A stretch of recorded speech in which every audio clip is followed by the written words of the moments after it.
Combat. Initiation. Initiation into combat. If you were a pre-2015 Roblox user, then you would know what those two words meant. A Roblox badge. Yeah, there was an old badge called Combat Initiation. Get 10 knockouts in games using the old combat scripts. Oh yeah, and a few years later they made Combat Initiation the game. Combat Initiation is a game that I love. Fast-paced combat, awesome music, getting to scream, "Skill issue!" at the day one noob who just joined and then... Wait a second. So this game may be just Ultra Kill but classic Roblox theme. We'll get back to that later, but what's actually in a Combat Initiation? This game combines features of Ultra Kill, multiple classic Roblox games, and maybe Metal Gear Solid? All these aspects combine into this. Since the game is in beta version 0.2 as of writing the script, there are only 4 stages in Act 1, and there are supposed to be 6, and in the other 2 acts. So it may be early to talk about this game. Yeah, no, we're talking about it. You start off with 2 weapons, a primary and secondary, even though you can choose 2 of the same, but oh well. You start with 100 ticks, unless you have the special hat found in sandbox mode that makes you spawn with 150. What do ticks do, you may ask? Well, ticks is how you buy weapons and upgrades to your own weapons, but you don't get as much early on. But as you progress, then you get more ticks per intermission. Intermissions happen halfway through a stage and right after the final boss of that level. Then the shop appears and you can buy or upgrade weapons. Also, you get gears after the end of each wave. Unless you have the seeded gears modification, then you have to choose one of 4 randomly selected gears. Gears give you different boosts ranging from, hey, you get an additional 50 health, to the more style you have, the more damage you do. If you have dual style, then you do minus 20% damage, going up to 60% damage when you have extreme style. Oh yeah, style. If you played Ultra Kill, then you know what style meter does. You do cool things, you get cool style points. Whether that's killing enemies, to killing them in the air, or killing big enemies. Oh yeah, speaking of which, the noob is just a noob. In the lore, which I'm not going to be touching up on much, they are the very lowest forms of beings in Robloxia. They represent the youth and only matter when they're in large hordes. Like iPad kids. Also like iPad kids, they scream very loudly. They can evolve into gunmen who shoot lasers, bobbies who are just police with riot gear expressing police brutality, and then we get bosses. I know I've been saying this a lot so far, but we'll talk about that later. Troopers have a Fat Man launcher and an assault rifle. Emerald blasters are evolved gunmen who have a slow charging laser shotgun. Okay, I think I forgot to mention that 95% of the projectiles in this game are parryable, so that's cool. Hit them with your sword and they go flying right back at the enemy at 10 times the speed. Everything is fine and dandy until giants show up. These guys are jerks. They're slow moving, sure, but they have a shockwave attack that damages and knocks you back. And if you have, say, 500 on your tail, and one just so happens to die, then every single one will turn enraged, making them more aggressive and overall just a pain. But you do get style points for that, so it's alright, I guess. Killbots are... Killbots. Killbots. Killbots. Even in death, they are a nuisance, as killing them, which is 2 shots with the paintball gun, will send them flying at you and they can explode with some decent amount of damage. Keep your distance from them and watch out for the, yet again parryable, missiles. Cannon is the halfway boss for stage 3, but then he turns into just another enemy which can actually help you out a lot, like a lot. Their big blast radius makes vaporizing hordes easy, and you get tons of extra style for having them be blown up by the cannon's friendly fire. They have a weak point, that being their ammo, which is labeled with X's. Probably not the smartest move to have your weak point marked out. Somebody say Mark? No. No.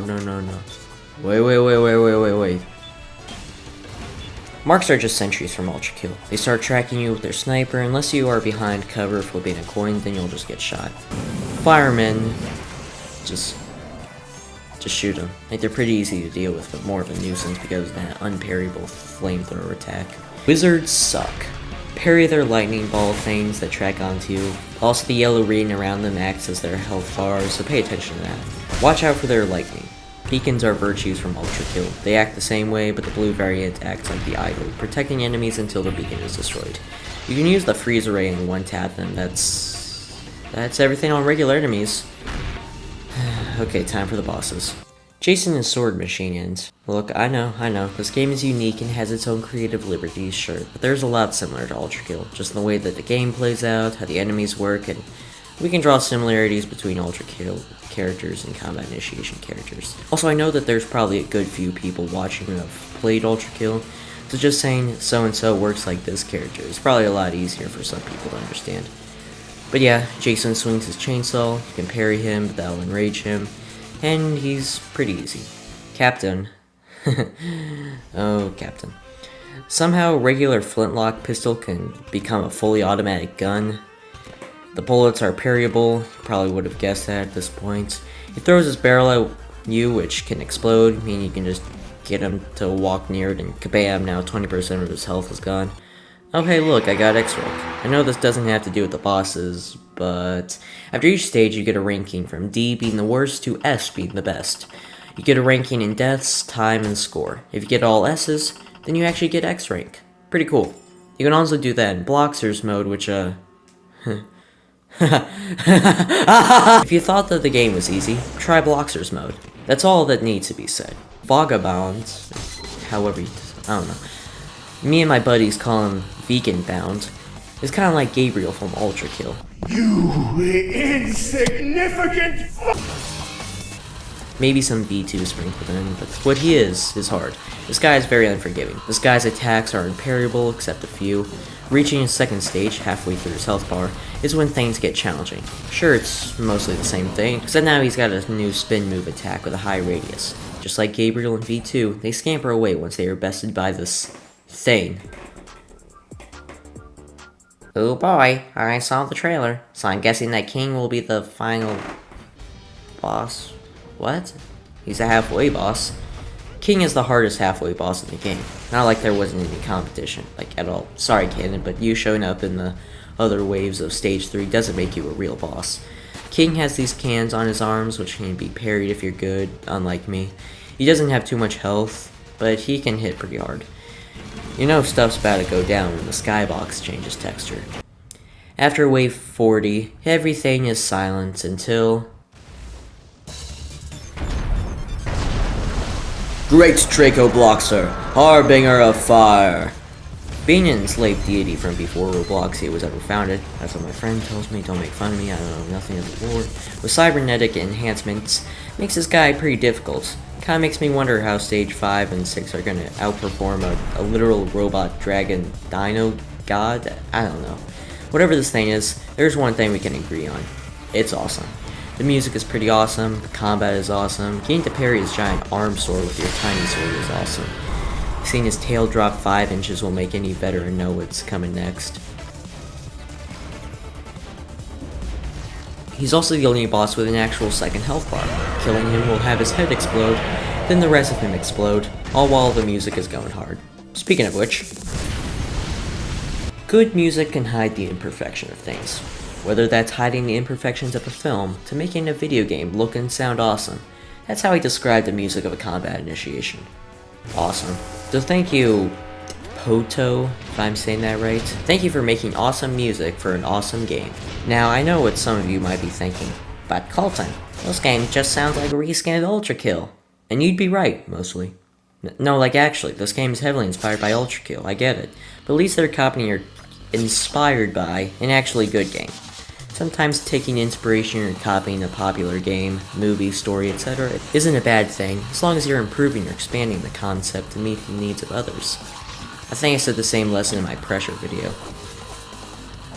But unlike the Doors versus Pressure debate, I'll leave it up to you guys to decide whether Ultra Kill or Combat Initiation is the better game.